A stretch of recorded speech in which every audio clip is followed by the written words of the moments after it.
साल 1960 में जब भारत और पाकिस्तान के बीच विश्व बैंक की मध्यस्थता में सिंधु जल संधि पर हस्ताक्षर हुए थे, तब इसे दुनिया की सबसे सफल जल संधियों में गिना गया था, क्योंकि यह समझौता दो ऐसे देशों के बीच हुआ था जिनके रिश्ते युद्ध, अविश्वास और टकराव से भरे रहे हैं। फिर भी 6 दशकों तक इस संधि ने काम किया और फिर भी 6 दशकों तक इस संधि ने काम किया और भारत पाकिस्तान के बीच पानी को लेकर कभी खुला टकराव नहीं हुआ। लेकिन अप्रैल 2025 में यह संतुलन अचानक टूटता हुआ नजर आया, जब भारत ने एक ऐतिहासिक और अभूतपूर्व फैसला लेते हुए सिंधु जल संधि को स्थायी रूप से लागू न करने का निर्णय लिया, जिसके बाद पाकिस्तान ने इसे सीधे तौर पर पानी को हथियार बनाना करार दिया और इस मुद्दे को संयुक्त राष्ट्र तक ले गया। सिंधु जल संधि के तहत भारत को रावी, व्यास और सतलज जैसी पूर्वी नदियों का पूरा अधिकार मिला था, जबकि सिंधु, चिनाब और झेलम जैसी पश्चिमी नदियां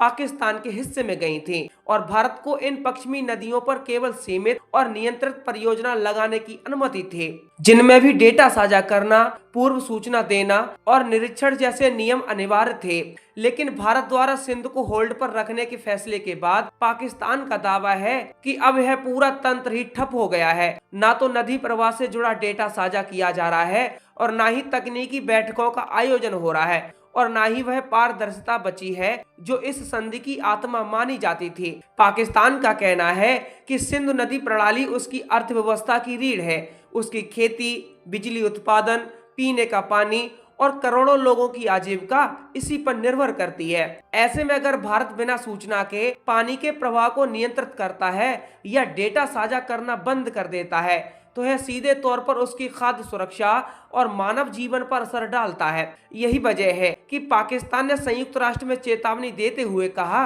कि भारत का यह कदम केवल एक द्विपक्षीय विवाद नहीं, बल्कि यह अंतर्राष्ट्रीय कानून, जल सुरक्षा और क्षेत्रीय स्थिरता के लिए गंभीर खतरा बन सकता है। संयुक्त राष्ट्र में पाकिस्तान के प्रतिनिधि ने भारत पर आरोप लगाया कि वह सिंध जल संधि को राजनीतिक और रणनीतिक हथियार की तरह इस्तेमाल कर रहा है और आतंकवाद जैसे मुद्दों को आधार बनाकर पानी जैसे बुनियादी संसाधनों को दबाव की नीति में बदल रहा है। पाकिस्तान ने यह भी कहा कि किसी भी अंतर्राष्ट्रीय संधि में ऐसा कोई प्रावधान नहीं है जो किसी देश को एक तरफा तरीके से संधि निलंबित करने का अधिकार देता हो, खासकर तब जब वह संधि विश्व बैंक जैसी संस्था की गारंटी और मध्यस्थता में बनी हो। वहीं पाकिस्तान ने यह भी याद दिलाया कि हैग स्थित परमानेंट कोर्ट ऑफ आर्बिट्रेशन पहले ही स्पष्ट कर चुका है कि सिंधु जल संधि आज भी वैध है और इसके विवाद निपटान तंत्र को नजरअंदाज नहीं किया जा सकता। इसके बावजूद भारत ने सुरक्षा कारणों का हवाला देते हुए इस पूरे तंत्र को ठंडे बस्ते में डाल दिया। भारत का पक्ष यह है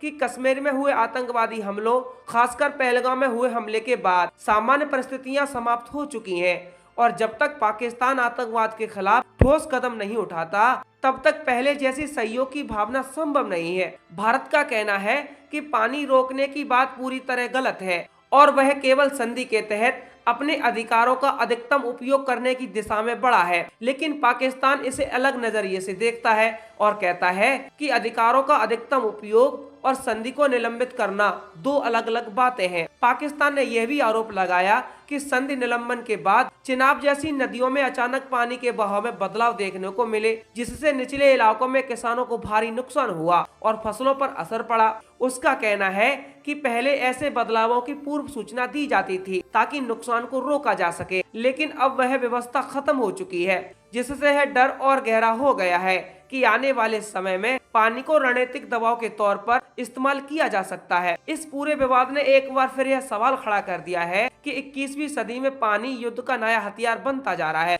क्योंकि जब दुनिया पहले ही जलवायु परिवर्तन, सूखे और बढ़ती आबादी से जूझ रही है, ऐसे समय में किसी अंतर्राष्ट्रीय जल संधि का कमजोर होना पूरी मानवता के लिए चिंता का विषय है। पाकिस्तान इसी तर्क के साथ अंतर्राष्ट्रीय समुदाय से अपील कर रहा है कि वह भारत पर दबाव बनाए ताकि सिंधु जल संधि को पूरी तरह बहाल किया जाए और साझा संसाधनों को राजनीतिक टकराव से दूर रखा जा सके। भारत पाकिस्तान संबंध पहले से ही कश्मीर, सीमा तनाव और आतंकवाद जैसे मुद्दों से तनावपूर्ण रहे हैं। और अब पानी जैसे जीवनदायी संसाधन का इस टकराव में शामिल होना स्थिति को और जटिल बना देता है, क्योंकि यह विवाद अब केवल दो सरकारों के बीच नहीं रह जाता, बल्कि करोड़ों आम लोगों के भविष्य से जुड़ जाता है। यही वजह है कि पाकिस्तान इसे बार बार मानवाधिकार और जीवन के अधिकार से जोड़कर पेश कर रहा है।